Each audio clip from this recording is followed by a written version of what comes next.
Assalamualaikum warahmatullahi wabarakatuh. Halo semuanya, sebelumnya mohon izin untuk Bapak ataupun Ibu dosen.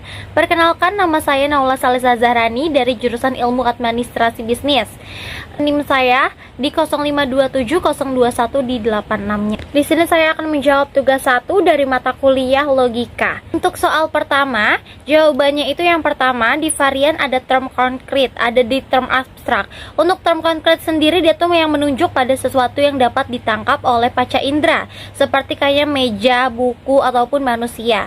Sedangkan kalau term abstrak dia tuh yang menunjuk pada sesuatu yang tidak dapat ditangkap oleh panca indera, seperti keadilan, keberanian, kesedihan, ataupun kemarahan.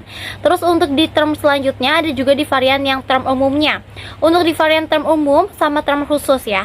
Kalau misalkan term umum sendiri dia tuh mencakup banyak individu dalam satu kelas. Contohnya kayak hewan. Hewan itu kan ada macam-macam kayak gajah, kelinci, kucing, dan lain-lain. Sedangkan kalau term khusus dia itu yang hanya menunjuk pada satu individu ataupun objek tertentu. Contohnya kayak Presiden Indonesia tahun 2024. Selain itu, dia juga ada di varian term positif dan term negatif. Kalau term positif menunjuk pada adanya suatu sifat atau tertentu gitu ya.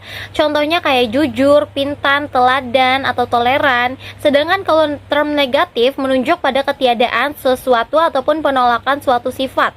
Contohnya kayak tidak jujur ataupun tidak adil. Untuk jawaban nomor 2, logical fallacy sendiri adalah bentuk kesalahan dan penalaran yang tampaknya logis tetapi sebenarnya menyesatkan.